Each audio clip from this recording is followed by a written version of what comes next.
I'm Aleda Trauger. I'm in Nashville today on June 30th, 2023, at the new federal courthouse in Nashville to interview Susan Emery McGannon of Murfreesboro. This interview is taking place as part of the Legal History Project of the Fellows of the Tennessee Bar Foundation. Good afternoon. Would you give us your full name, Susan? Susan Emery McGannon. And your birthday? November 21st, 1950. Born where? Bridgeport, Connecticut. Tell us about your father and his parents, please, with full names. My paternal grandfather was Thomas McGannon, who was born in Quilty, Ireland, and came to this country in 1916. Worked doing construction and manufacturing, including the Sikorsky helicopter plant in Bridgeport, Connecticut. And my paternal grandmother was Kathleen O'Gorman McGannon. She was Poppy's second wife. His first died in the influenza epidemic in 1918. And they had 4 children, of which my father was the third child and second boy. And what was his name and what did he do? My father was Thomas McGannon, and Thomas Martin McGannon, there's a funny story about that. They had a child who died, who'd been named Thomas McGannon, and so he had been named Martin McGannon. And as things happened in those days, they invited his teacher for Sunday dinner. And the teacher started talking about Thomas, what a fine guy Thomas was. And my grandparents are looking at each other in puzzlement because their son Martin is the one, that she is teaching. Well, my father had renamed himself after his dad and kept that name for the rest of his life. So he was Thomas Martin McGannon by his telling, although that was not the order in which it was initially given. And he dropped out of high school, finished high school early to join the Navy to participate in World War II. And then on the GI Bill, went to college, finished college, and promptly married my mother and started working in sales. He did sales and marketing primarily for 2 companies, Clope Corporation, which made window coverings, and General Hardware, which made tools. He became the executive vice president of both companies. But when I was young, he did a lot of traveling, and we moved to 4 or 5 different cities for the first 6 years of my life. And he was very interested in boating. We were in the water or on it. That was his primary recreational activity when he was not traveling for sales work. Fun. And so you eventually settled in Bridgeport, though, for your Actually, youth. no. By the time I was born, Bridgeport had a hospital, and the other communities in Fairfield County, Connecticut, did not. And so we weren't really living there, but that was where I was born. The house, little factoid, the house that my father grew up in Bridgeport, that my grandparents had been built by P.T. Barnum, who was once the mayor of Bridgeport, Connecticut, for his sister. And so my grandparents were able to hold on to that house in the Depression by renting out bedrooms and putting their kids up in the attic. And so they stayed in Bridgeport their whole lives. But my father and mother were living in Norwalk, Connecticut at the time of my birth, but the hospital was in Bridgeport. Okay. Now tell us about your maternal grandparents and your mom with full names. Milton Ulmer was my maternal grandfather. He was descended from German Jews who came to this country in the 1850s, and his did not go to college. My paternal grandparents, I don't think, even finished high school in Ireland before immigrating. But he didn't go to college, but was very smart. He was able to start one of his businesses with his profits from playing poker on the submarine that he served on in World War I that was guarding the Panama Canal. And so one of the things he did that I remember vividly, this was before they were commercially available, he didn't like television advertisements. And so he built a remote control, with a cord, so that he could control the volume on his television set. Very smart man. Loved to read. He would go, he was a great reader. And Dorothy, Jeanette Morgan, his wife, was from old New England families from the 1630s, Congregationalist, also had not gone to college. My mother was the second of their 3 children and the only girl. Okay. And did your mother ever work outside the home? She did not. She dropped out of college to marry my father, and they had me. Okay. Now, your mother's name? Her name is Dorothy Rose, known as Darcy, Ulmer McGannon, and then when she remarried, Dunleavy. Okay. Now, did you go to public schools growing up, and where? I did. I went to kindergarten in Cincinnati, Ohio. And then we moved back to Westport, where my maternal grandparents lived. My grandfather was one of the very first commuters from Westport to New York on a regular basis. They built their home there in 1929, the year my mother was born. And he had business in New York and commuted there. So we moved back to Westport for, all of my public education, grades 1 through 12. Was there anything remarkable about your public school years growing up in Westport that you want to tell us about? Well, it was a very interesting community at that time, not quite as affluent and I don't know, sophisticated as it is now. It was an interesting mix of old New England types, New York City advertising types, and a lot of people, primarily Italian, who had come to build the railroad and stayed. It was an interesting place to live, but a story I had told you as an indicator of how I was deemed a responsible child is reflected by the fact that in 6th grade, I staffed the school office when the secretary went to lunch. When the principal secretary went to lunch, I staffed the office. So I had control of the phones, I had control of the public address system. And you think nowadays about security issues, and that just boggles my mind that, a 12-year-old would be given that responsibility. But I was, and I did it successfully. And I'm sure you never abused that privilege. No, it was tempting. It was tempting, but no, I did not. Okay. Any health issues? When I was 2.5, I had polio. That was before the vaccine. And we were not living in Connecticut at that time, and I'd not been well. Mother had taken me to the doctor.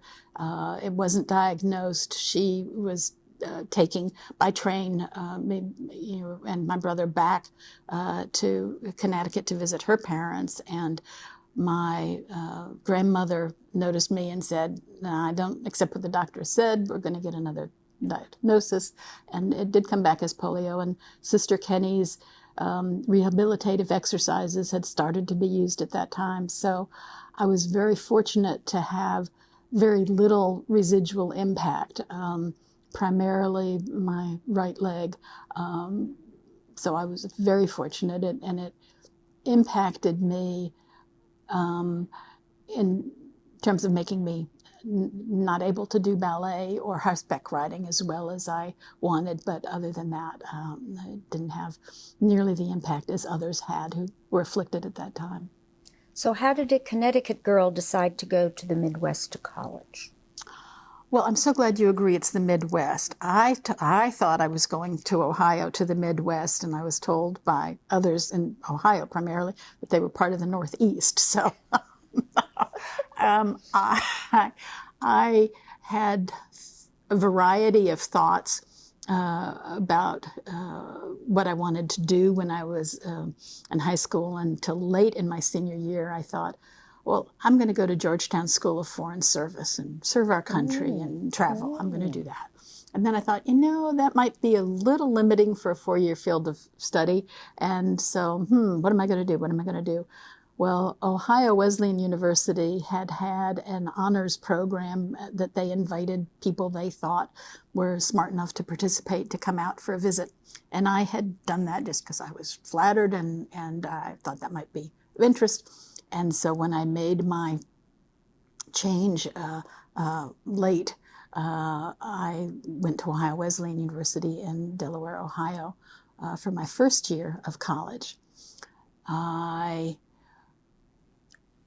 didn't have a particularly good experience. How big was that at that time? Oh, I think at that time it was about 1,500. The school was. Got a bad housing assignment in the basement of far away at the edge of campus dorm. But the thing that was really decisive was that because of my advanced placement credits, I was able to take an upper level history seminar. And that was what I thought I might major in. And I didn't find it challenging. I found it interesting. I got a very good grade. But I thought, if this is upper level work and I'm not challenged in my first year, do I want to spend 4 years doing that? And OWU had a trimester system at that time, and so this was something that I took in my second trimester, which led me to start thinking about, where can I transfer, what can I do? Well, they also had a distribution requirement, being a Methodist-affiliated university, that you had to take something that dealt with religion. And not having had a particularly religious upbringing, I took an Introduction to the Bible course and found it very interesting. And then third trimester took from the same instructor, who I liked, a question about the justice of God, theodicy, that read some concentration camp literature and the Book of Job and a variety of things. And I was discussing with him the fact that I was looking to transfer, and told him the schools I was considering to see if he had any feedback. And he told me that Kenyon College was going to be admitting women in the fall. And he had his doctoral advisor on the faculty there, and he was going to take a job at Kenyon, he thought, the following year, and was going up to visit Dr. Coleman. And did I want to come with he and his wife to see if this might be something that would be of interest to me? Oh. And that was one of the most significant conversations of my life. I did. Now, where's Kenyon from Ohio Wesleyan? It's about an hour plus or minus distant, but OWU is in the county seat. It's a real little city. And Kenyon is about 10 miles distant from the county seat, truly in a village that's got the college on top of a hill with lots of agricultural uses surrounding it, and is a small village. What's the name of the town? Gambier, Ohio. And so Kenyon's Board of Trustees had decided that they were going to have women come as part of a coordinate college, where they would take the same classes but would live separately, have separate social and other structures. This was primarily a financial decision and made by the board and the administration, and not one in which the faculty or the students who had chosen to go to a school that had been all male since 1824 were very enthusiastic about.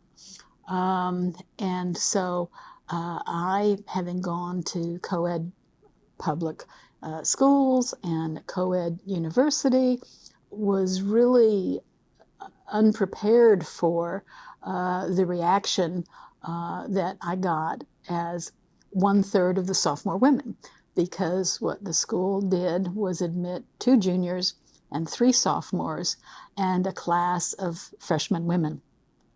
And so it was a very unique experience, and one that was very character forming. So hostility, open hostility, skepticism about your academic abilities, what? All of that, it ranged from gentle awareness of difference. Because they were trying to create this coordinate college, the belief was they were waiting for somebody to give them a lot of money so they could name the college after that person. So we were the coordinate college until just after I graduated, they gave that up. But when they started, we were supposed to eat in our dining hall and not the one on campus near all the classrooms. They didn't let the women do the freshman sing. They didn't let the women sign the matriculation book. The dean, the male and female deans had a bet about where the grades would be. They weren't. What year was this? The fall of 1969. Okay. Yeah. We just, yeah. So they, the men who had a very successful swimming team. It had the longest streak of any sport, any college, for swimming championships for their conference for many years. Well, they liked swimming in the nude, and they tried to keep doing that for a while. So there was some of that. My English history teacher, who was a great teacher, Reed Browning, would take roll, and he would call last names.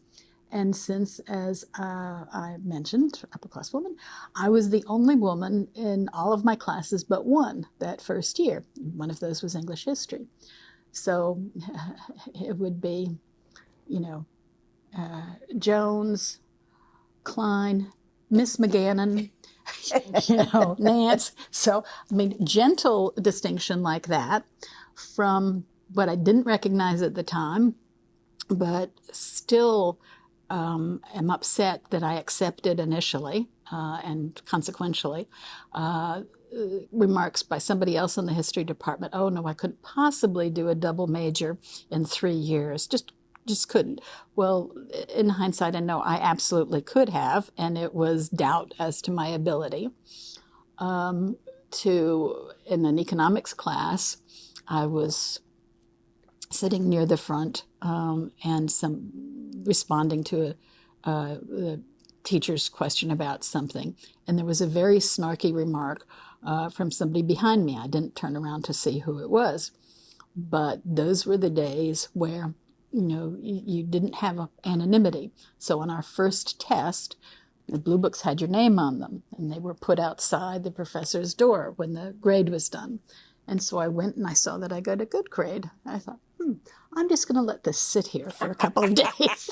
So whoever it was knows it wasn't just, bad. So there were a variety of things that happened. But I got engaged and, pushed on a number of fronts. Senator and student government, faculty committee, trustee committee. First woman in my department, my major turned out to be religion, without the double major. And so there was a real effort. You were very conscious that you were the first. And that what you were doing was going to set a pattern for others following you. and you had I felt a responsibility to do it right. I also felt a responsibility because I'd had 1 year of college. I'd had the experience of misbehavior from young men, from, oh, I've got a deadline and I'm not prepared. What do I do? What do I do? To I've spent my allowance at the bookstore. What do I do? What do I do? So I sort of got a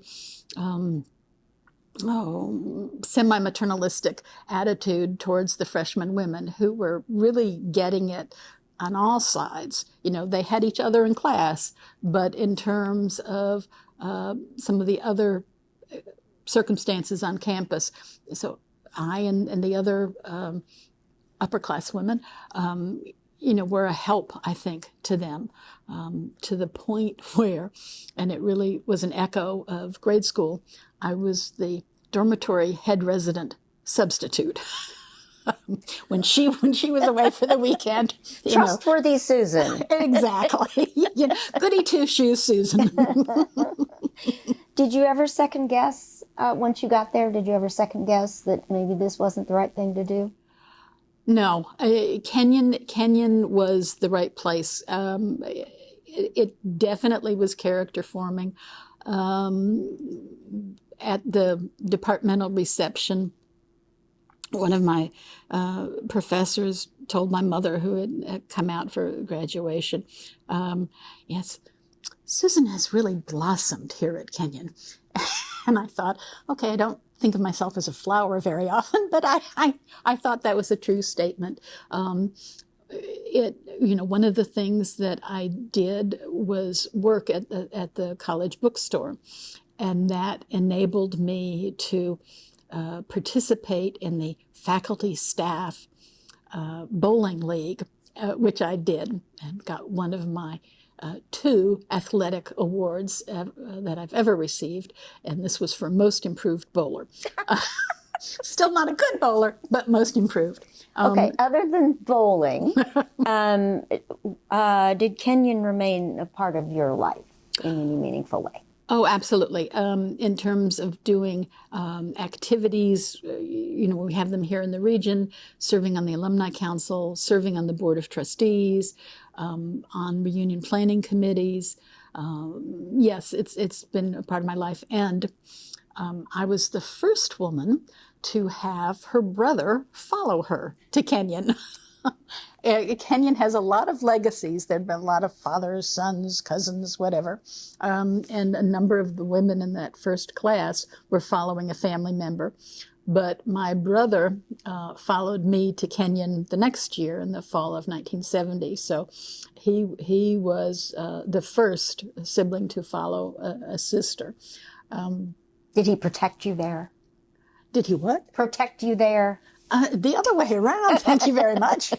I gave him excellent advice. He followed about half of it, but he was student body president and was a double major and very active and well remembered at the college. His student vice president married him about 10 years later. They were not an item when they were on campus, but they hooked up in New York City and married, and one of their 2 daughters went to Kenyon. So Kenyon has definitely remained part of my life. Yes, I guess so. And how long were you on the board? I was on the board for 4 years. And didn't you receive an award from Kenyon at some point? Yes, yeah. Thank you very much for your service, sort of thing. Yeah, very good. Okay, so you majored in religion, and you graduated what year, and what did you do after that? I graduated in 1972, and I knew I was going to have to work. I didn't know what I was going to do. They did, at that time, did not have much of a placement effort. I mean, it was a liberal arts education, and you learned how to read and to think and to write and to talk. But, after that, kind of you were on your own. Now they do a much better job of equipping people for what might come next. So I knew I was going to have to work. and I didn't have the money with which to do it. So I knew I was going to have to think about what I wanted to do while finding a job to pay for it. And at a graduation party, I got a job offer from the wife of a history professor who was doing a special project for the American Library Association. Virginia Clark, was going to Boston to head up the core collection project for the ALA, which was assembling all the books, the key books that a college library should have, the core collection for a college library, which was a redo of something the ALA had done some years before. And she needed an assistant. And she offered me a job at the graduation party. So I, by the skin of my teeth, graduated, an employed person. So I went off to Boston, and the project was headquartered in the beautiful downtown Boston Public Library, a great building.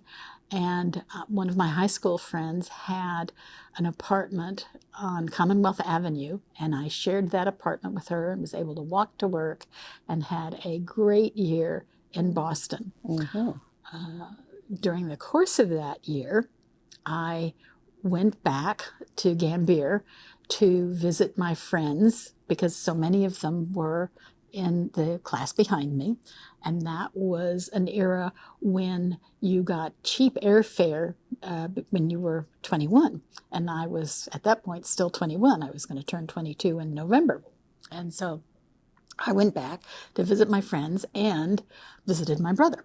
And he, anticipating my birthday, told me that he would pay the cost of my taking the law school admission test because he wanted to be a lawyer and he wanted me to test this out.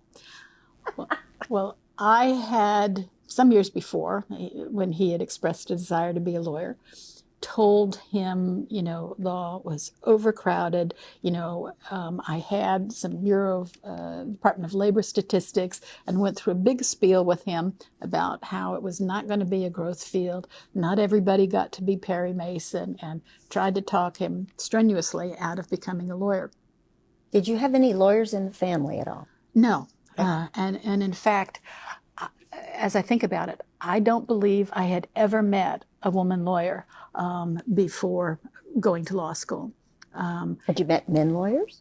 Well, I met my mother's divorce lawyer, and but there weren't any lawyers in their immediate circle of friends.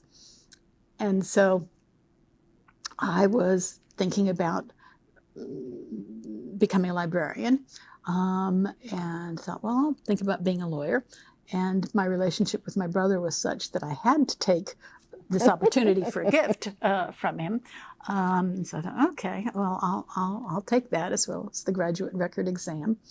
And I did extremely well on it. And I thought, And so I applied to 3 library science schools and 6 law schools, and decided, again because of Kenyon connection, to go to law school and to go to Vanderbilt.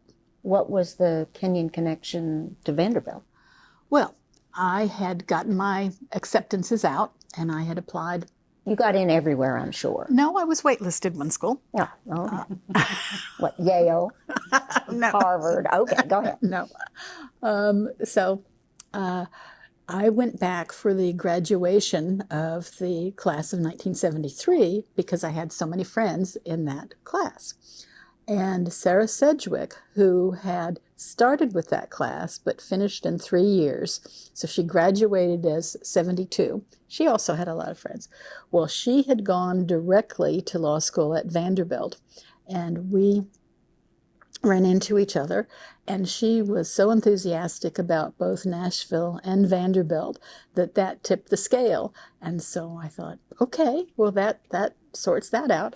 But I had not been to Nashville before I showed up about 10 days before classes began to, look for an apartment. And she and her roommate hosted me while I scrounged for an apartment.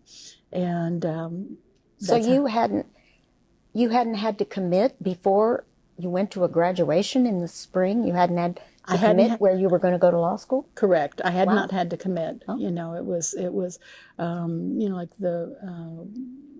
I forget what the deadline was, but I was okay. still timely. Okay, now you enter Vanderbilt in 73. We entered together. Yes. And talk about the male-female dynamic at Vanderbilt Law School in the fall of 73. Well, in the fall of 73, there were about twice as many women in our class as there had been in the class before, which had been about twice as many as the class before that. So the faculty had they were more used to having women than the faculty at Kenyon had been. Although there was only one tenure track female faculty member, Martha Craig Daughtry, known to all as Sissy. And, there wasn't nearly the overt negativity as there'd been at Kenyon.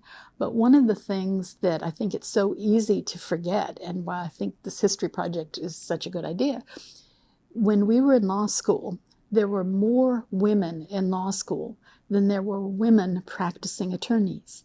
It was that much of a paradigm shift. We really were the, second wave of feminism. Things were changing rapidly. When we went, when I went to college, women couldn't get into the military service academies. Sewanee hadn't admitted women, school very much like Kenyon. There was a lot of change happening. Okay. And the women law students were a significant portion of that. Yeah. And so talk about were there any organizations that were formed or anything? Yeah, when we were at Vanderbilt? The women law students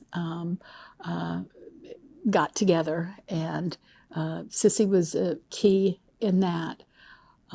We had great potluck suppers and discussions and taking over the bathroom because the school had not planned for the number of women and had not made an accommodation. And so the female students sort of took matters into their own hand and made dual use for about a week of a convenient bathroom. And then there was a concession that, yes, this was necessary, and they did go along with it. There were efforts to try and work with the placement office to make sure that firms coming on campus could not just, interview men. We were doing a study of what some of the state laws were as they impacted women. There was a lot that needed changing, particularly in the family law area. At that time, had speakers in, and one of the things that Vanderbilt did, which was impactful for me, was one of several people, Sissy, Mary Jo Middlebrooks, I think Jane Jackson, went to the 5th National Conference on Women in the Law. It was in Texas. Sarah Weddington spoke, and there were other speakers of distinction, but the awareness that this was a real issue, that the status of women under the law and the status of women in the legal profession was something that needed attention, needed to change, could change, and some of the ways that it should change. And so that was a significant experience. At what point during law school did you decide that you really would stay and you really would be a lawyer? Did that take a while, or was it pretty quick? No, I decided that I, unlike you, liked law school because I liked learning, and I felt, not to say that you didn't like learning, but I thought there was so much more that I needed to learn. I did feel that what was then a truism, and may still be, was that the first year they scared you to death, The second year they worked you to death, and the third year they bored you to death, because that was sort of the path of law school. And I didn't really get bored in the third year. But the second year, in the fall of the second year, I took environmental law. And that was taught by Ogden Stokes, who had a private practice. He had been with the Metro Department of Law. And I was interested in the topic. He needed, about midway through the semester, he and his partner, Chuck Griffith, who'd been the director of law, had a student who had been working with them to produce a booklet for the University of Tennessee's Center for Government Training, a treatise. And the student left them in mid-project, so they needed a law clerk.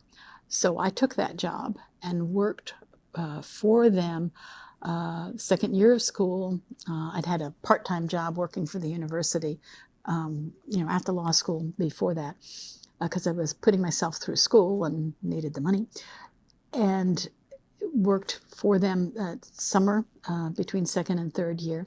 And they offered me a position at the end of that summer. And so I became the fourth person in their three-man law firm.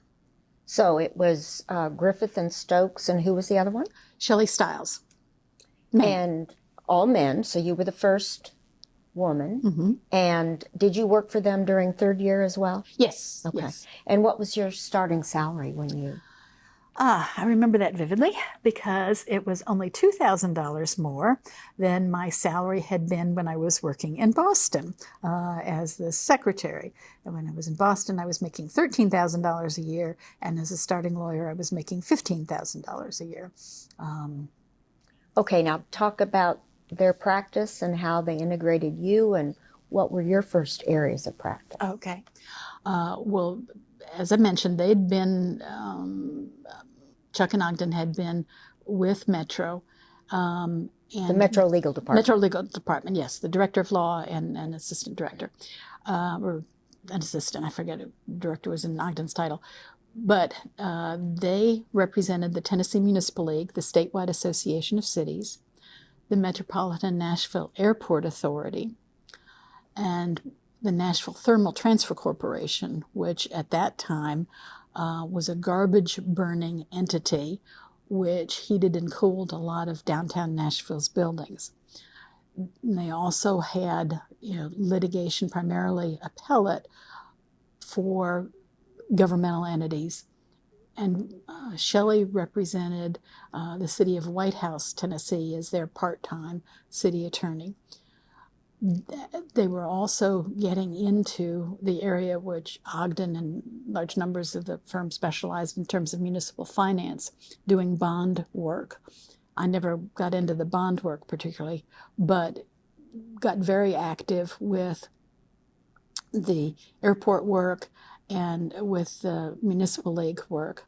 One of the things they did, partly because they were the municipal league council, was do training of government officials statewide for the Center for Government Training that was under the auspices of the University of Tennessee, as is the Municipal Technical Advisory Service. There's a parallel entity, the County Technical Advisory Service, and those continue to this day.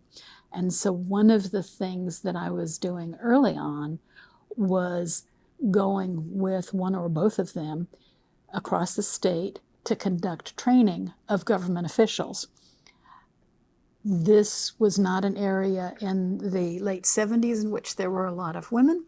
So here I was as a young woman, telling them many things that they could not do or had to do, and needed to make that palatable.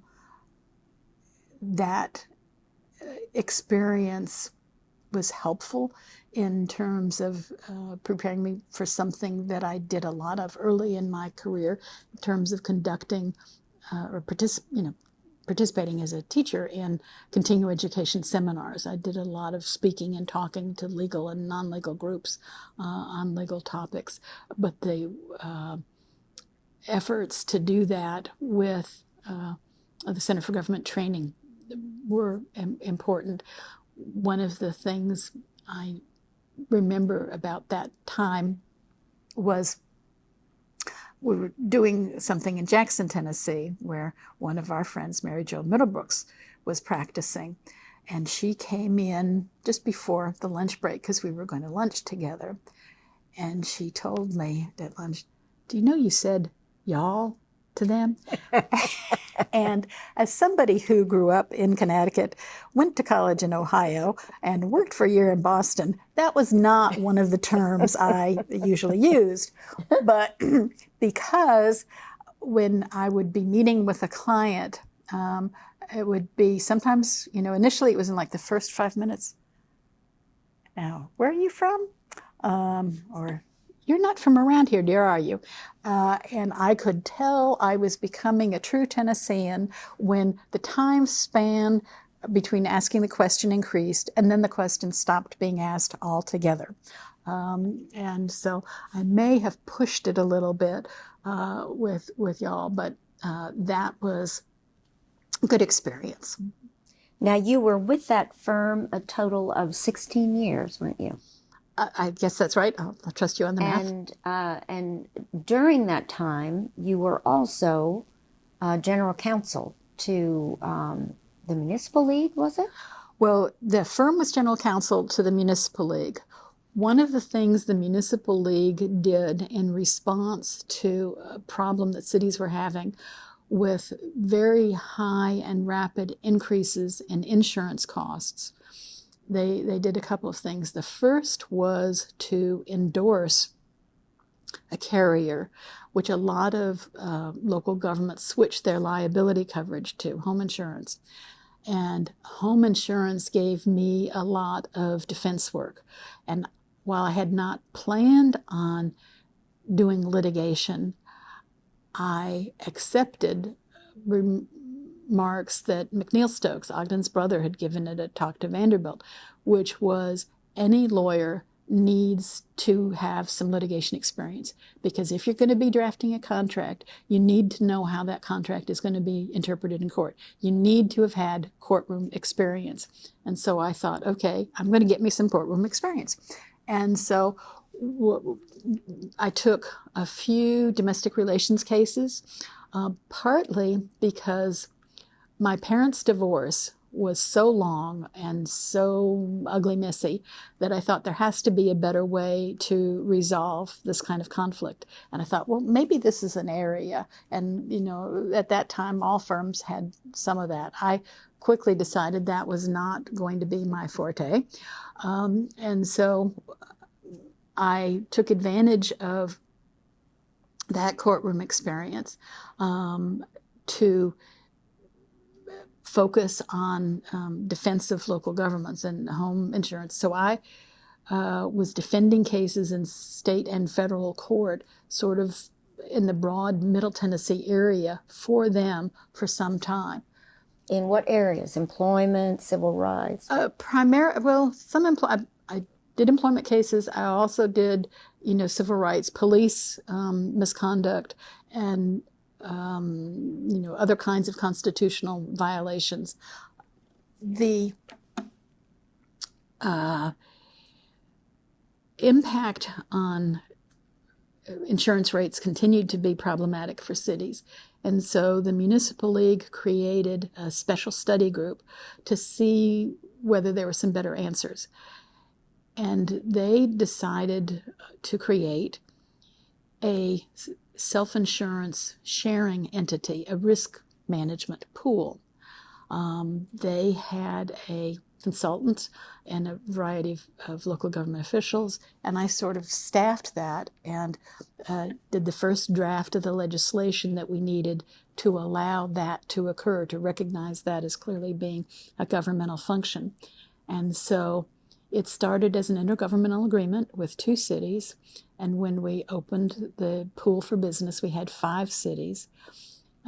It grew to the point that other than the big 6 cities, over 90% of the cities were participants. It was the first in the country to do that kind of risk sharing on liability. Texas had created one that did that sort of sharing for workers' comp exposures. And we modeled somewhat on that, but also, kind of did our own thing. And so as part of that work and the growth in that work, I drafted what the coverage agreements would be, worked to try and develop with our risk management experts, what the standards should be. If you're going to be a participant, this is what you have to do, this is what you can't do, and participated in seeking outside counsel, deciding whether or not we were going to settle, because we didn't have a whole lot of money and we were accepting a lot of risk. And so we took every case very seriously. It grew to the point that they wanted a full-time and needed a full-time lawyer and asked me to do that. For the pool. For the pool. I was not willing to give up my partnership status because I had worked hard for it, and wasn't so sure that I would like being general counsel for this governmental corporation. And so the pool and the firm agreed that I could keep my status, but work full-time for the pool. So I commuted to Brentwood and did that for several years. And that was sort of 86 to 89, right? Mm-hmm. And how many women were partners in law firms at that time in Nashville? I don't know how many were in 89, but I remember vividly that in 81, I think it was February or something of 81, the Nashville Banner did a study about women and blacks in law firms in Tennessee, in Nashville. And they defined a large law firm as having 10 or more lawyers, big change. Jeannie Nelson was the only woman who was a partner in a big law firm at that point. There were lawyers, Jane Ann Woods, Rose Palermo, there were many, Rebecca Thomas, there were many accomplished women lawyers, but not in the larger firms. And so when I became a partner in a large firm, we barely made the threshold, I think I was the second. There may have been somebody else who became a partner at that time, but one of the things I'm proud of sort of saying is that I became a partner with Louis Donaldson. And Louis Donaldson, or the way I say what I'm trying to boast is Louis Donaldson and I became partners at the same time. Right. Because he had just finished being commissioner of finance and administration and saw opportunities in Nashville. And so he, while keeping his firm in Memphis, became a partner in what was reformulated as Donaldson, Stokes, and Bartholomew at the same time as Larry Stewart and Chuck Dunn, Governor Dunn's son, and we all became partners at the same time in 1981. Now, do you know what the criteria were? Did you have to make rain? Do you have any idea why you made partner? Well, I think it was partly that I'd been there the same amount of time as Chuck, who was one of our law school classmates. And Chuck Dunn. Chuck Dunn. Mm-hmm. And Ogden Stokes was definitely an advocate for fair treatment of women. I had made some reign and had hours, but there wasn't a clear, you must bring in this much money, you must work this many hours, So there wasn't a number of hour requirement. Nothing that was articulated as a goal, because the 4-person law firm had changed and shifted in that when Chuck Griffith left to go work for American Airlines in Dallas, Ogden and Sam Bartholomew joined their firms, and it was Bartholomew, Cleary, Stokes, and Mutter, and then it was, there were different names, and then finally in 1981, it became Donaldson, Stokes, and Bartholomew, and was that for a period of time, and then the potential merger between that firm in Nashville and Louis' firm in Memphis did not occur. And so Louis went back to Memphis, and the firm name changed to Stokes and Bartholomew. And what is that firm now? Adams and Reese. Is this a good time for a break?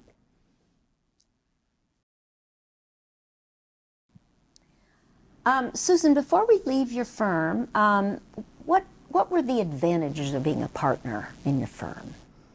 We had an expense account. You had some more choice about what you were going to do.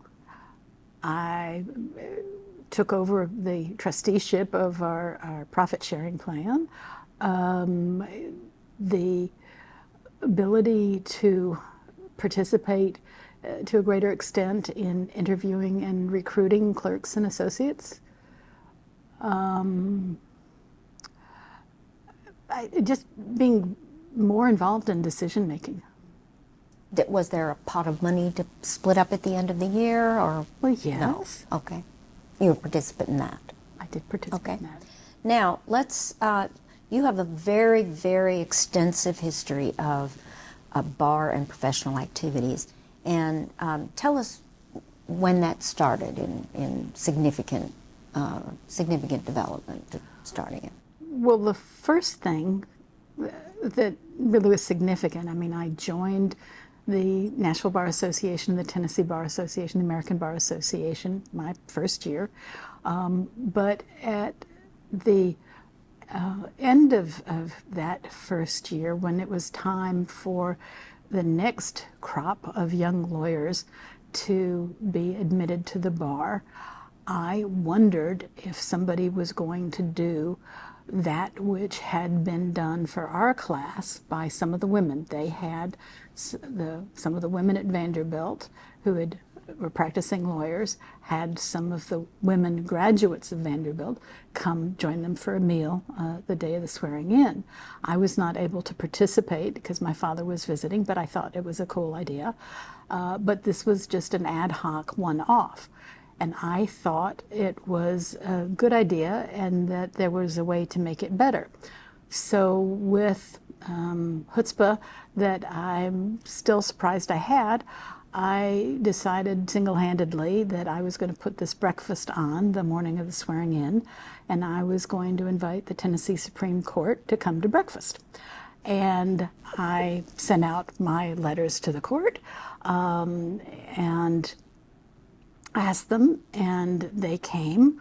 I learned many All 5 of them. All 5 of them. And this was before the elections became quite as politicized as they were later.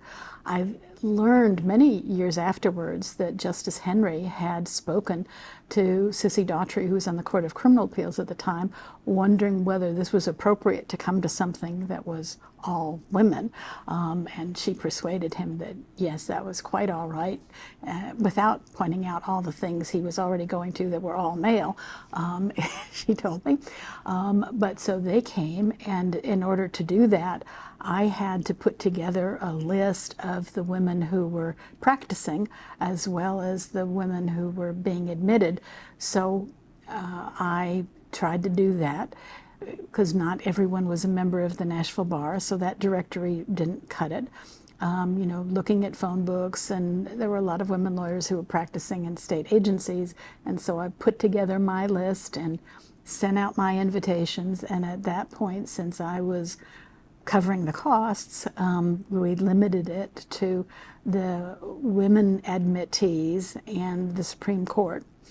And it was a success, and I continued to organize and fund that for several years, expanding the list and getting it established as an event, to the point that when Sissy Daughtry came back from a meeting of the National Association of Women Judges with the idea that we should have, as they had in California, associations, organizations that focused on issues affecting women in the legal practice, she sent me a letter as the organizer of the breakfast and the maintainer of the list, as sort of the starting point. Now, she copied about 15 other people, so if I'd dropped the ball, the idea would not have gone away.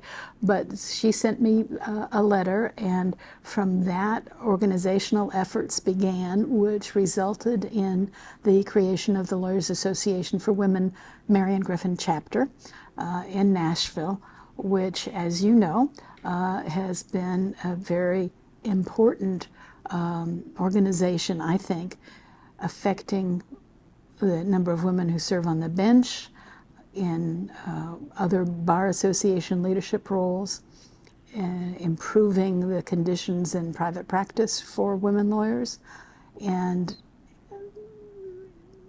making equal opportunity more of a reality than it had been. I mean, at the time that we began organizing, and there was resistance. There was, well, what will the male lawyers think? Well, shouldn't we really focus on just keeping, getting the Nashville and Tennessee Bar Associations to have more women leaders? Isn't this separatist? Isn't this exclusionary? Is this, going to make matters better or worse? There was a lot of hesitancy, but the clerks at the appellate court, I remember vividly, I don't know that I saved one, but they would tell you when the record had been filed. They would send you a postcard, and the form postcard said, "Dear Sir." Everything was "Dear Sir," because the possibility that it would be a woman who was receiving this notice just wasn't part of the equation. And we could not be members at the private clubs, the luncheon clubs where a lot of business was done. We didn't have women on the bench. When Sissy went on the Court of Criminal Appeals, she was the first woman in a court of record for a state court. We had Judge Trimble and Fourth Circuit, the domestic court here in Nashville, requiring not just women litigants, but women attorneys to wear skirts. You couldn't wear slacks in his court. There were a number of issues that needed attention. I mean, maternity leave was basically unheard of. When I was clerking the summer of my between second and third year, I shared the bus often with a woman who'd come to clerk at Bassberry and Sims because she didn't have a car, and so we talked. And one of the things that really struck her was at a social event, the spouse of one of the partners at that firm said, "And what are you planning on doing next year?" Because it was not remotely in her idea that she could be working at Bassberry and Sims, because there hadn't been any women at Bassberry and Sims, and that was true for most of the law firms in town. So I'm not singling that firm out. They were our neighbors in the building and had a great deal of respect for them, and they did hire women lawyers, many significant women lawyers, not long thereafter. But there was a real transition time. When I was asked, well, why are you going to a Southern law school? Why not stay up here? I said, well, I'm applying to the University of Connecticut because I'll get in-state tuition, and if I don't get financial help, that'll be what I can afford. But up north, they already have their token woman. Down south, they don't yet know that they need one.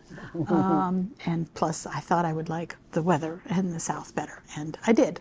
But so there was a lot of change that needed to be made, and partly because of my experiences at Kenyon, I felt,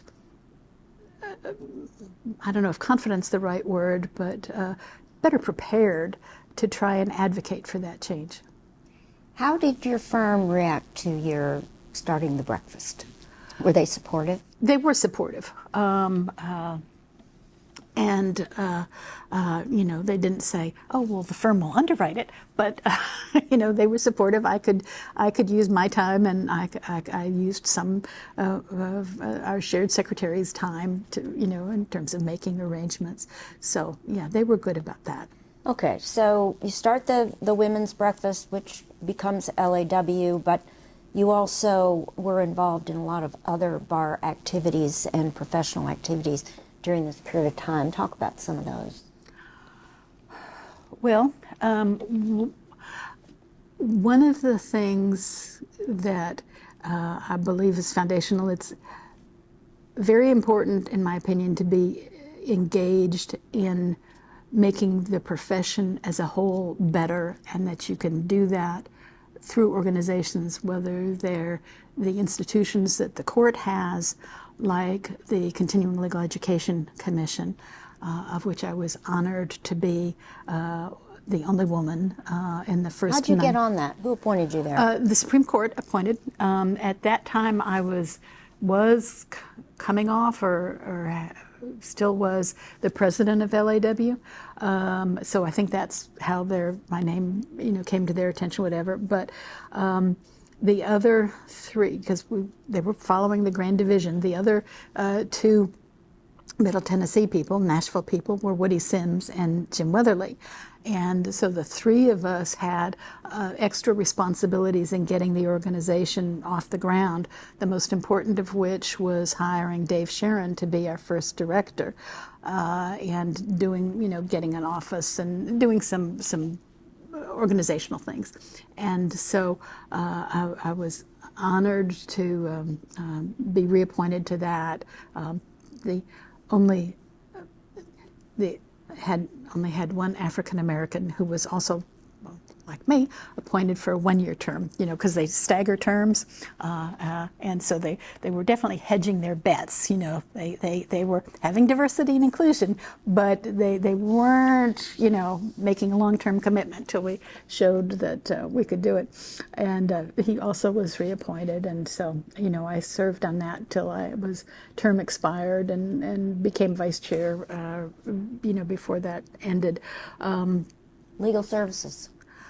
Legal services, I had the great joy of getting to know Ashley Wiltshire and Gordon Bonneman and Harris Gilbert.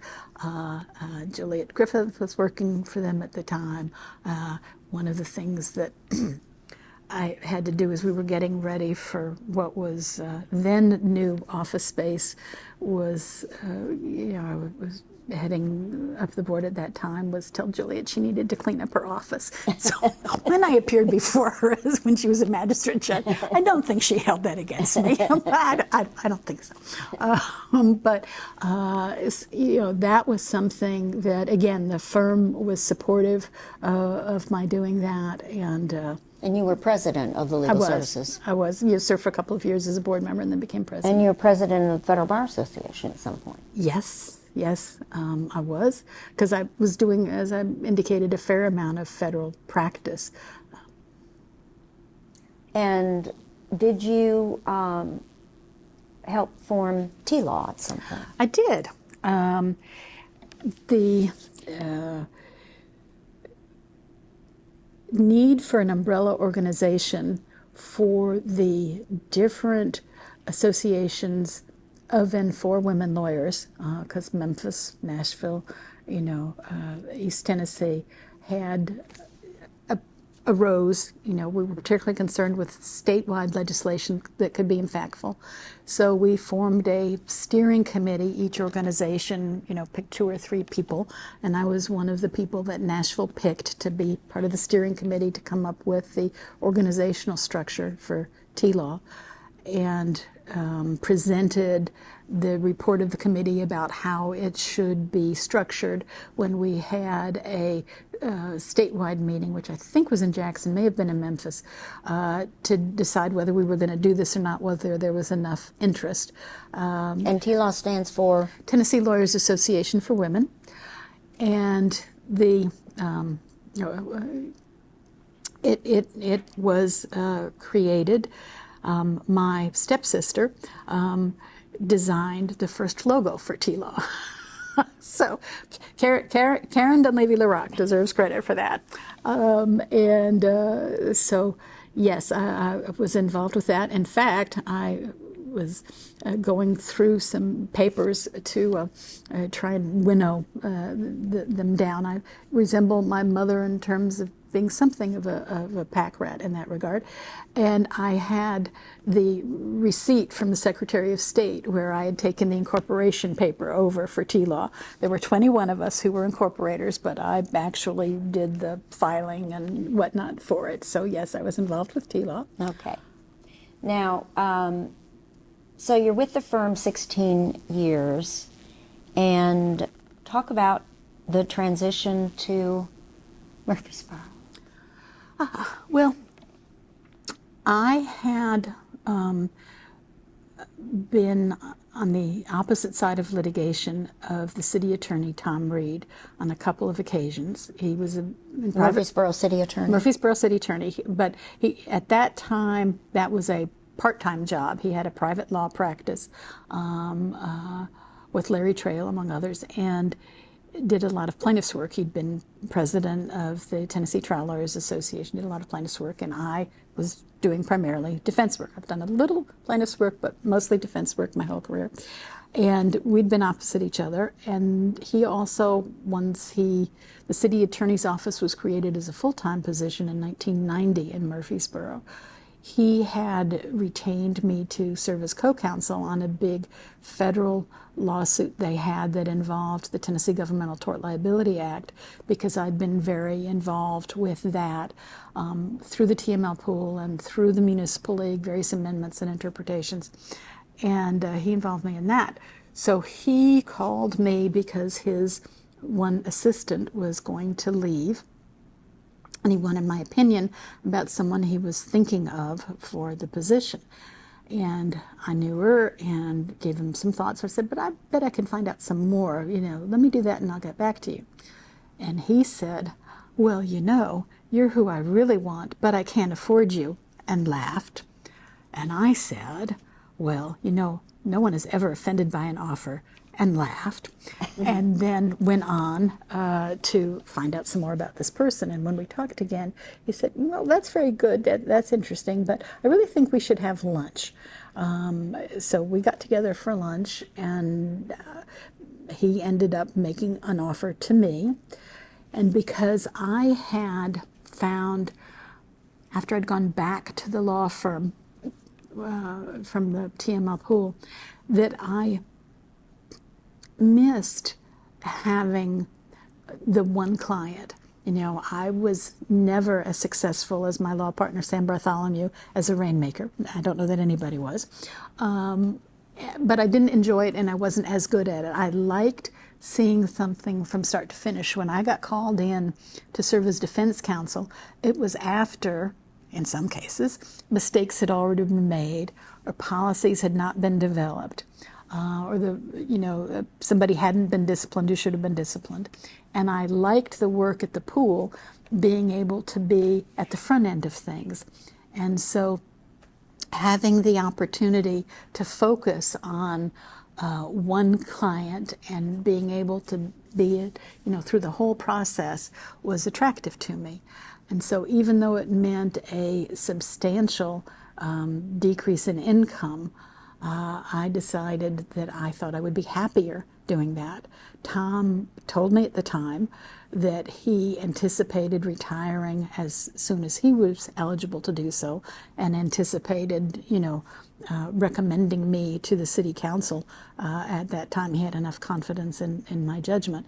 And so I was looking at it as being a not permanent substantive decrease in salary, but as a transition to a position, and as something that I would enjoy more while I was doing it.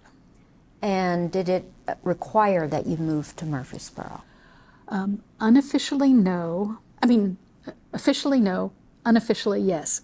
The then mayor, Joe Jackson, told Tom Reed, the city attorney, that he could hire who he wanted, but the person needed to live in the city.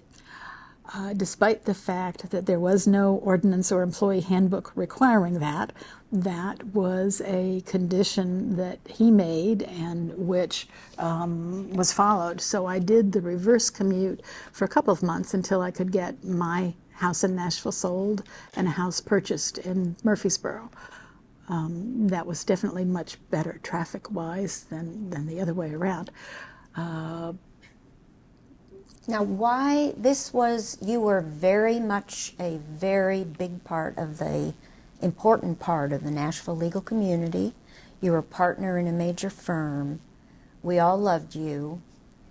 You owned a house, and you chose to move to Murfreesboro.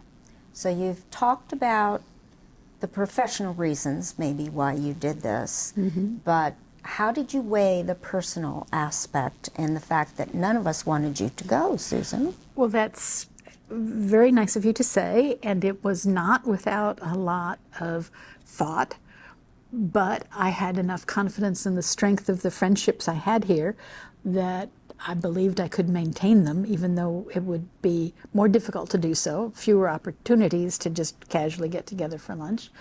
I knew that the bar activities I was engaged in, not so much the Nashville bar anymore, but the Tennessee bar and the women's bar groups. And I made a condition with Tom when I went to Murfreesboro that I would able to continue my extensive involvement in the National Organization for Municipal Lawyers. I thought that I would be able to have many of those important to me relationships continue, and that I would be expanding rather than eliminating my field of friends and activities. Talk about your position as assistant city attorney, and you had that for what, about 9 years? I had that for 9 years. Okay. I had to get used to the fact that many of the activities were broadcast on our local governmental channel. And so Activities like what? Meetings? planning commission meetings, all sorts of meetings were televised. So needed to be expecting to be put on the spot with a question that would go down. And while I'd done a number of things in the municipal area, I mentioned the representation of the Nashville Airport Authority, the variety of services that Murfreesboro provided at that time was quite extensive. The city had a K through 6 school system. It had a water and sewer department. It had an electric department. It had a general aviation airport, in addition to having all the departments that most cities have.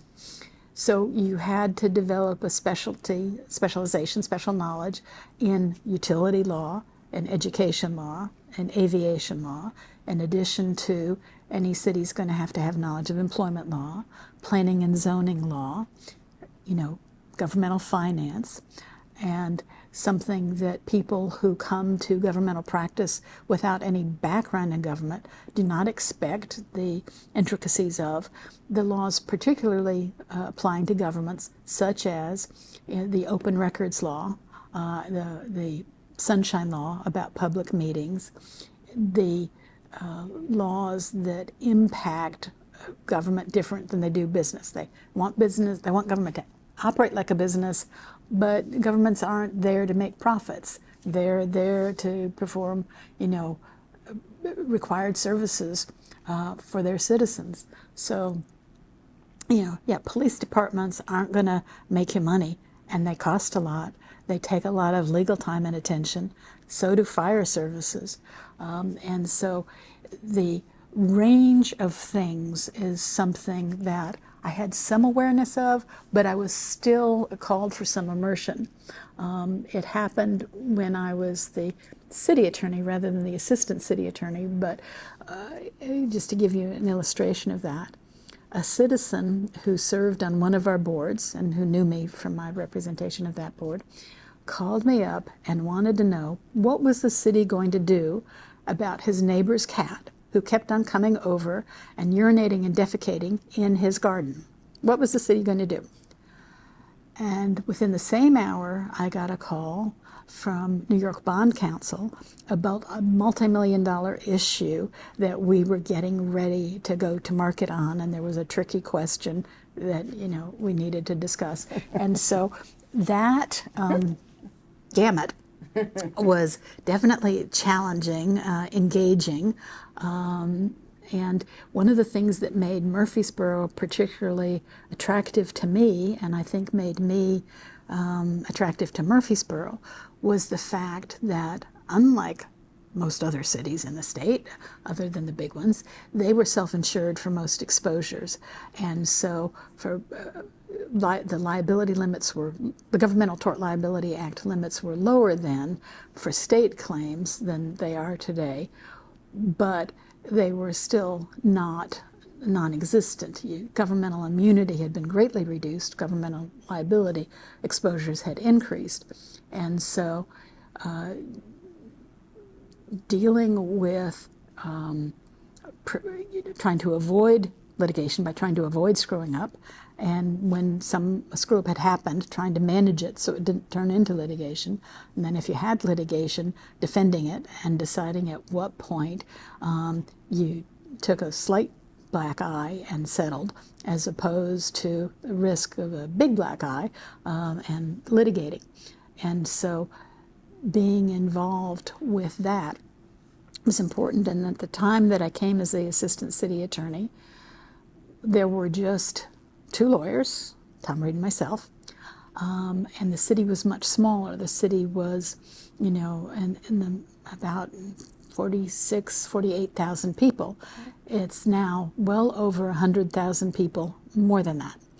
And so there were, during my tenure as both the assistant city attorney and a city attorney, lots and lots of growth challenges, from annexation to zoning to special exceptions to long-term plans to what kind of businesses do we give permits because we're going to have to provide water and sewer to them, in schools. So there were a lot of challenges due to growth, in addition to the day-to-day diversity that called for, I would hope expertise, but certainly opinions on a variety of issues.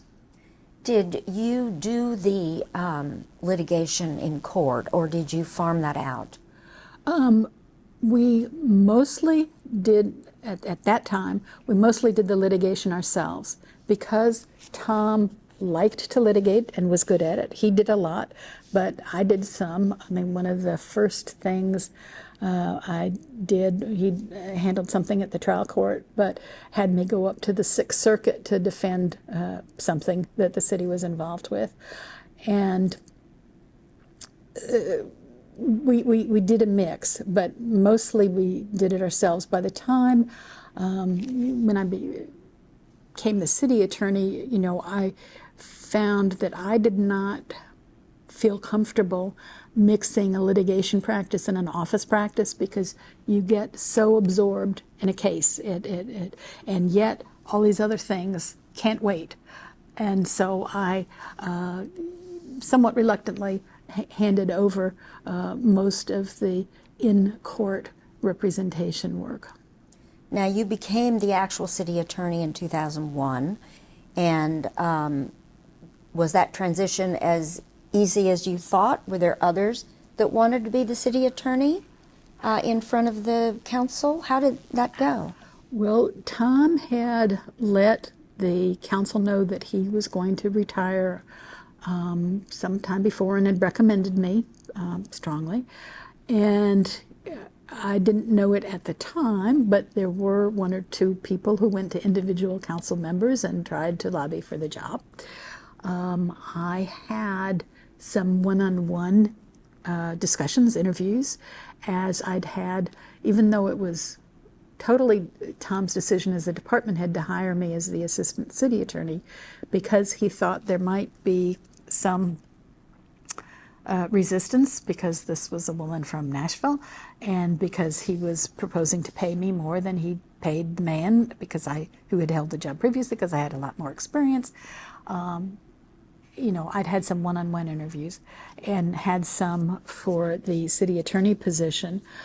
The city attorney position as an officer of the city is one of the 4 offices that is hired by the mayor and council. There's a 7-member council, and so you have to get and keep day in, day out 4 votes. And So you serve at their pleasure, you serve at their will and pleasure. no term. Subsequently, with my successor, there was a contract. And so that, and the city manager, who also at that time served at the will and pleasure of the council, also has a contract with some economic recompense if there's an early termination without cause. So, But you didn't have a contract. I did not have a contract, no. So it was being able to maintain the confidence of the council year in, year out, when you were giving advice that they might not like and calling for them to spend money they might not want to spend, is something that I count as an accomplishment. Sounds like a challenge. One of the best, sweetest interactions I had with a citizen came as I was going into the post office, and this even shorter than I, older African-American woman came out. She said, "I know you. You're that woman who tells all those men no." She'd seen you on TV. She'd seen me on TV because, so, the fact that she took pleasure in the fact that a woman was saying no and it was being accepted. I tried to avoid saying no publicly as much as I could, but obviously I wasn't totally quiet about that. So.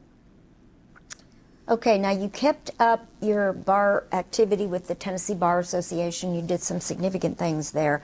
How did you become involved in the legal professional community in Murfreesboro? Well, can I just say one thing about the TBA first? Because it is, in addition to the breakfast, it's something I think I'm really proud to have been a part of. John Tarpley's main initiative when he was president of the TBA was to form a steering committee, of which I was one of 4 members, with Larry Wilkes, Gail Ashworth, and Jim Blumstein, to create what is now the Leadership Law Program. And so the 4 of us, I think, had individually experienced leadership programs in our communities, but we didn't have a model of a statewide leadership program for lawyers.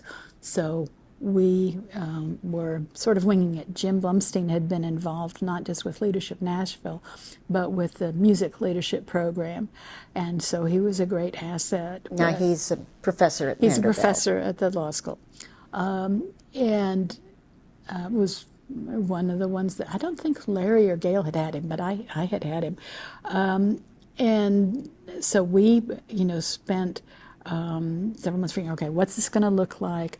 How are we going to get nominations? What are the criteria going to be? What's the program going to be? And so we were hustling and had a lot of meetings to be able to start, in January. We started in the summer, and to put something that could go to January. And so that program is coming up on 20 years. And so I think there will be lots of graduates who will be giving their interviews as part of the foundation's work in years to come. Okay. And go ahead. You asked me about Murfreesboro, so let me talk about the Murfreesboro legal community.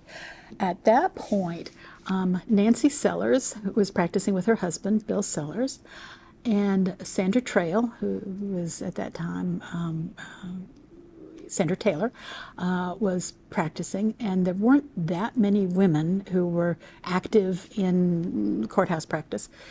And so I was referred to Sandra to be the closing attorney when I bought my house, and so we developed a friendship, and I got to know some of the other lawyers through her and through joining and becoming active in the Rutherford-Cannon County Bar Association. Ultimately served as president of that organization, and many years later, after my retirement, in fact, was involved in the creation of the Middle Tennessee Lawyers Association for Women, which is our LAW for south of Nashville, for Rutherford County and Cannon County, and we've got some lawyers from Wilson County who are members. So, yes. So that was after you retired, though. That was after I retired. Sandra and I and Elaine Raymer and I forget who else. We attempted to sort of see if there was interest. We'd had an organizational dinner or wine or something, and there just weren't enough people to kind of get it off the ground some years before. But there were, this time around. Okay, but you also were active in some non-legal organizations up there. Yeah, served on the United Way board, and was active with the League of Women Voters on both a local and statewide basis, served as president of the local chapter, which worked well because in that role you can't be involved in partisan politics, and in my role as assistant or city attorney, I didn't feel partisan political activity was appropriate either, so I was able to put an interest in a limitation and turn them into league involvement. And also participated as an inaugural class member for the Rutherford County Sheriff's Citizens Police Academy, and then Murfreesboro did a Citizens Police Academy, so I was active in those. And since my retirement, I've become a board member of the Rutherford County Library System. I had served, when I was the assistant city attorney, to give them legal advice. It's a joint city and county entity, and I'd done a fair amount of legal work for them, and upon retirement became eligible to be a board member and was asked to be, and did, and served as the 9-county regional library board member as well. So I did that. So that is a natural outgrowth of your earlier library activity, but it also is a natural outgrowth of your being an incredible reader. And I will tell the listeners that Susan McGannon is the fastest reader you will ever encounter in your entire life. And she is not a speed reader who skims. She reads every word, and she can tell you the whole story. I've been in a book group with Susan for 40 years, so I'm intimately familiar with this. But I was curious I was interested when you said your maternal grandfather was a great reader. Mm-hmm. And how do you think you became such a great reader? Well, my mother is also a great reader. One of the things that influenced me, we would get the New York Times at home, and she would read it. And obviously, I wouldn't read it before school, but on weekends and in the summer, we would both want to look at the paper. Well, she began with the first section with the news. Well, I would have to start from the back. And so I would read from the back and she would read from the front, and eventually we would switch. Well, that's so ingrained, whenever I got newspapers, that was still how I read them. These days it's all electronic, but that was how I read. And so she was always supportive. I didn't get pushed to go outside and do healthy activity if I was reading. She did get a little tired of nagging me to come down and set the table and say, "Mom, I'm nearly at the end of the chapter." And so she'd give me a few minutes, and then, okay, the chapter's got to be done by now. So she was supportive of that. And I remember vividly, one of my earliest childhood memories is when I got my very own library card. That was a big deal. So Did you take a speed reading class? I did. I was already quite an advanced reader, but in junior high, and I don't believe it was an elective. I think we were just assigned to do it. I don't know if we were college prep English or whatever, but a speed reading class of, oh, I don't know, maybe 4 weeks or something, seventh and eighth grade, was given, and I took it. And while being a prolific reader, I think that did increase my speed. I don't use all of the techniques that they taught us in that class, but I do remember participating in it. All right, you and I have discussed a wonderful story that your roommate of the last 2 years of law school, Marnie Huff, shared with me. Tell us that story. Well, Marnie says, She swears. that exams had finished. And, the day exams finished, I went to the library, came back with 5 books, and gobbled them up over that weekend. She said you stayed up all night reading the books, Susan. Well, the only time I might well have done. The time I remember staying up all night and a fair bit into the next day was with James Clavell's Shogun, which is a wonderful book. Everybody should read it, but it is very, very long. But I was not going to put it down, and so I remember that marathon more than I remember the incident that Marnie recalls. How many books a month do you think you read? I'd probably say I read at least one a day, so probably 20 to 30-ish. Okay. Now, in connection with that, and you're loving to learn and so forth, when did you start taking courses at MTSU? In retirement, one of the things that I realized was that I had planned financially for retirement, but I hadn't planned what am I going to do. I mean, one of the reasons I retired early was I wanted to see who I was when I wasn't working.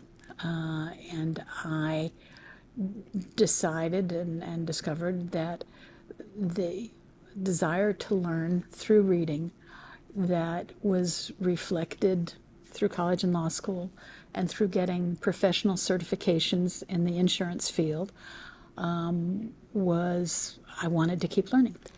And the state has a wonderful law that unfortunately is not publicized, so you should tell everyone you know who's retired or is about to retire that if you are over 60, you can audit for free any class in any state higher education facility where there is room in the class.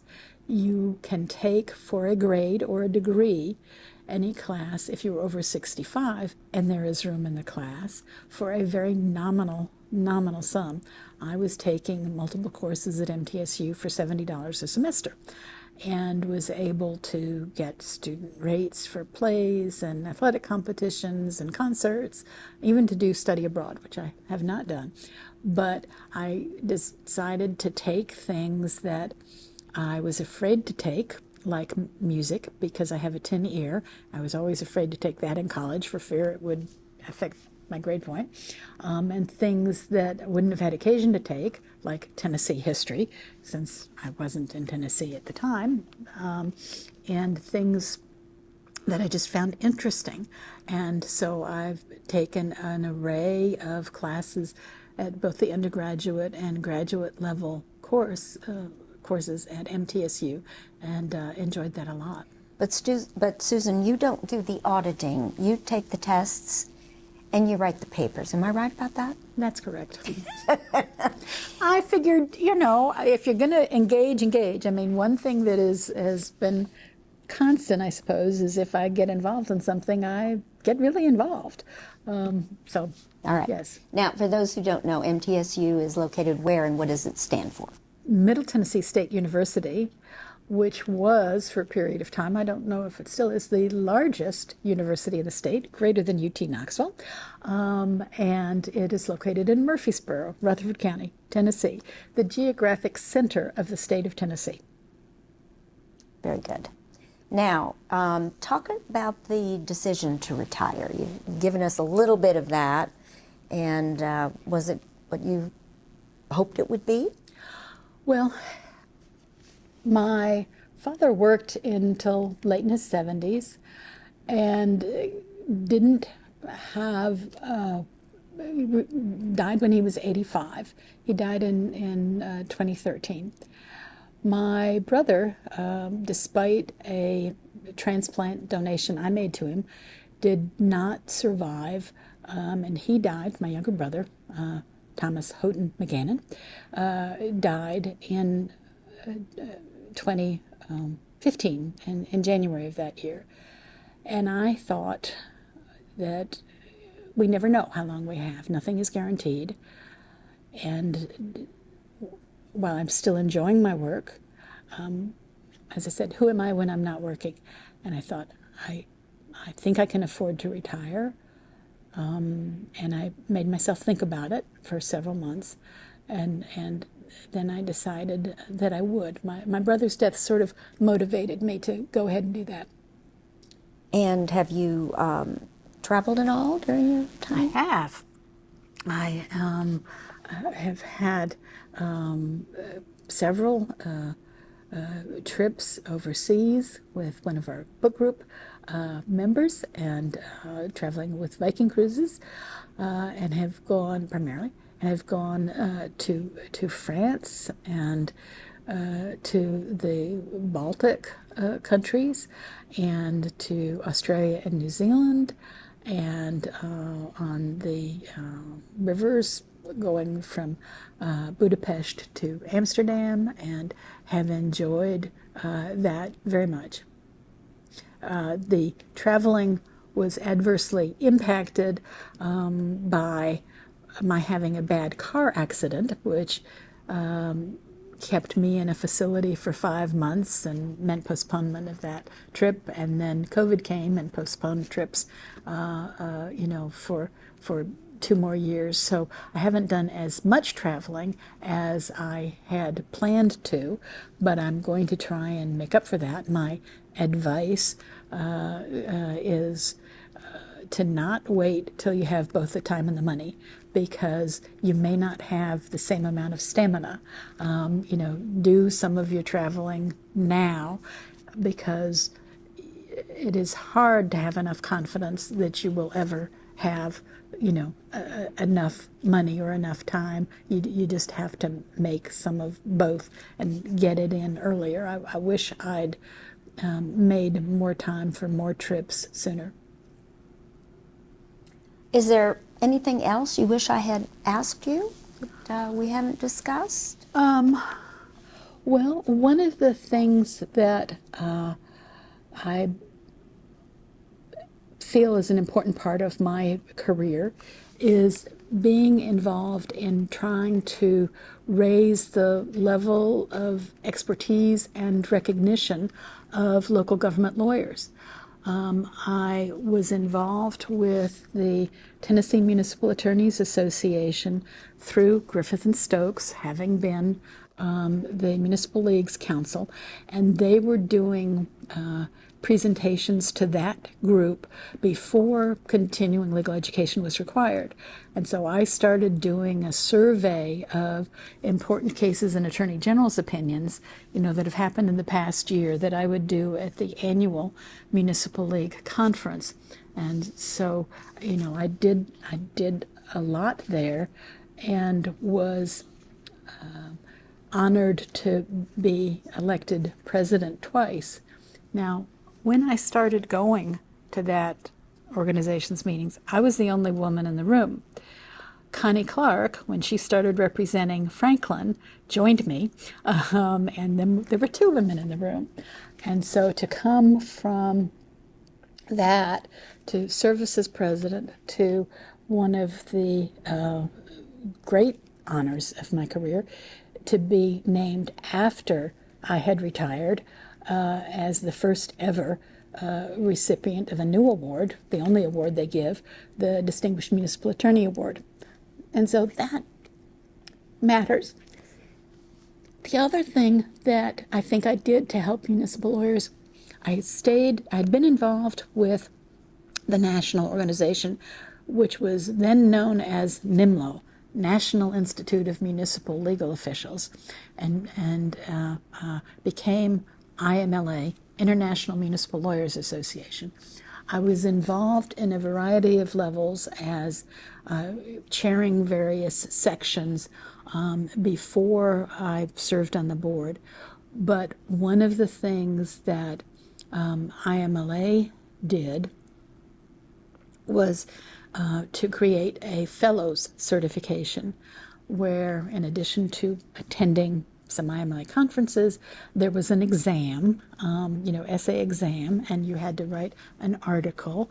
And so I thought, and so I was in the first ever class of fellows for IMLA, and was therefore the first Tennessean to do that.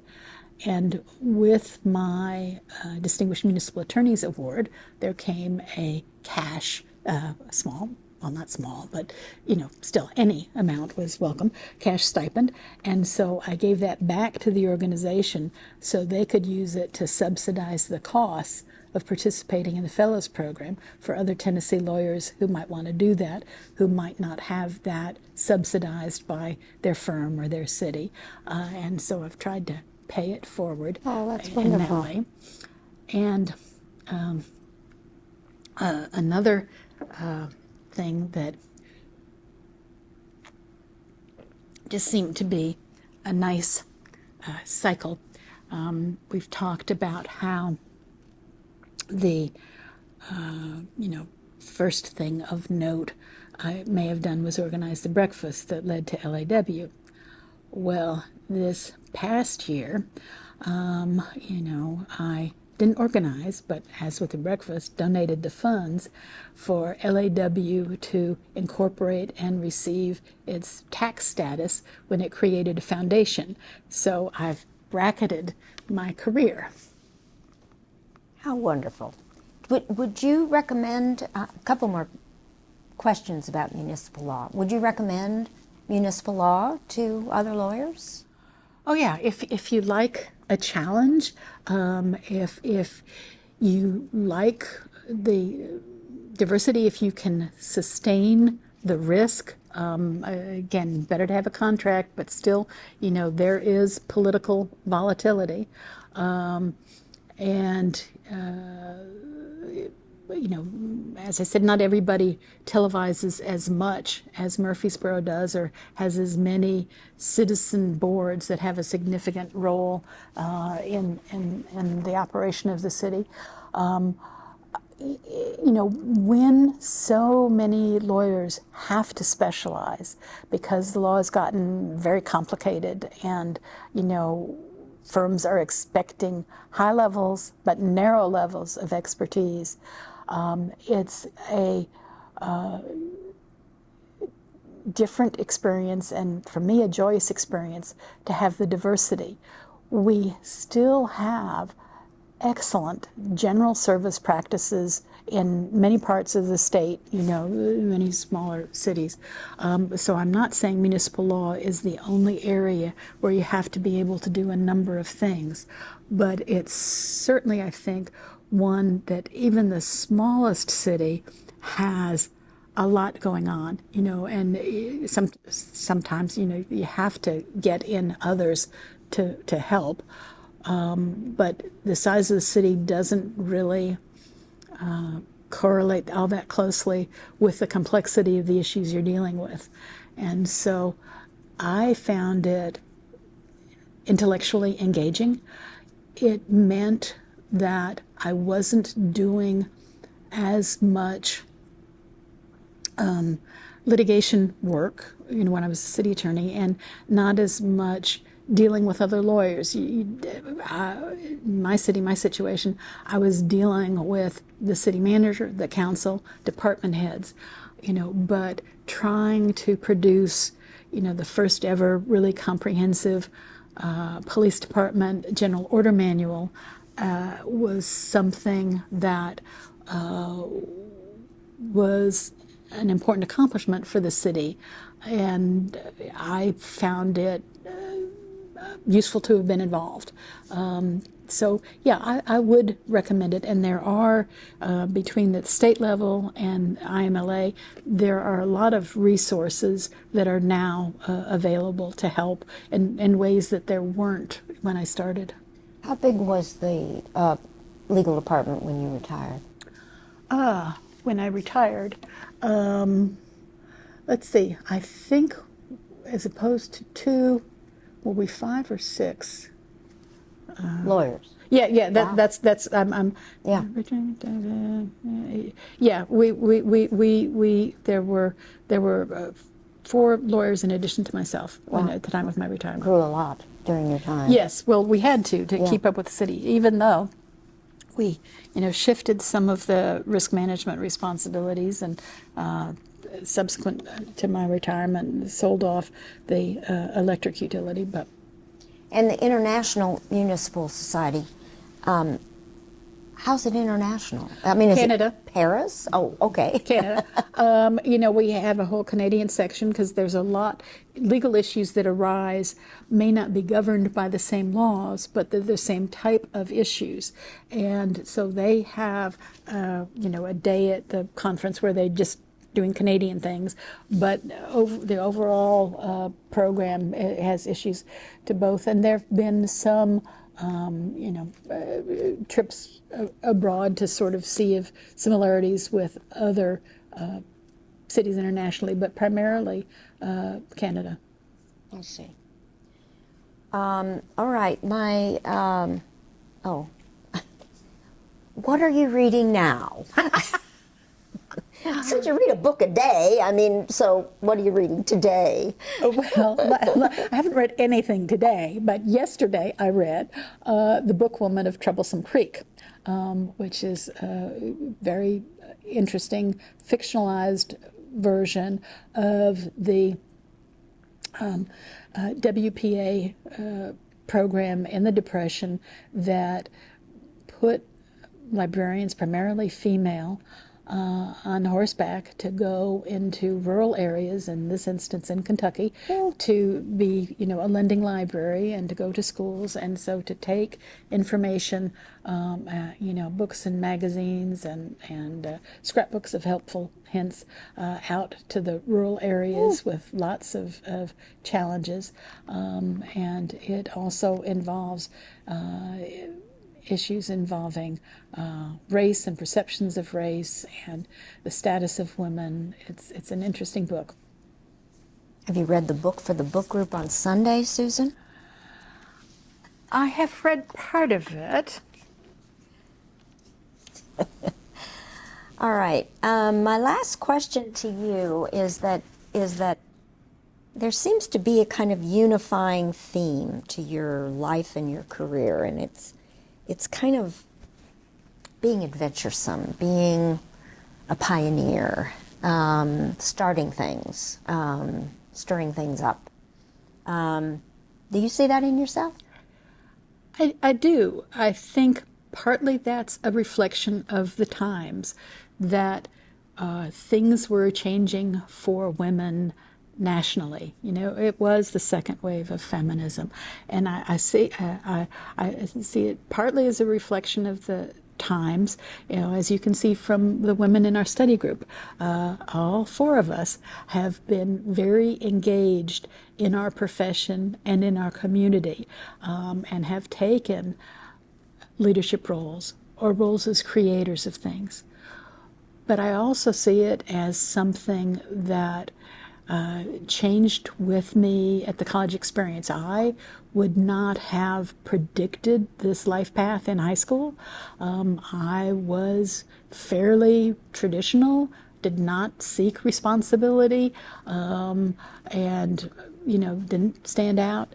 And through my college experience at Kenyon, where I inevitably stood out, and I learned that things mattered. For example, and again, my overall experience with Kenyon is positive. I served on a trustee committee on student affairs.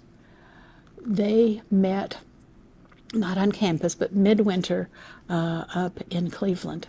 The van, which the faculty advisor and another student and I were going up to Cleveland, had a broken heater. It was very, very cold. So we had multiple hours of driving in very cold weather to go up to this meeting. When we got there, it was being held at a private club. And we trundled in, we're going to get warm. And I was told, I'm sorry, she needs to go through the back entrance. And to his great credit, the faculty advisor, who was one of my faculty advisors, who had served as the chaplain and was a professor in the religion department, said, well, then we'll all go through the back door. And we did. But the fact that the board had been so attuned to, oh, we're going to have women, but they were having this official event at this segregated facility, that really stuck with me. And so I learned through my Kenyon experience, and through reading, Betty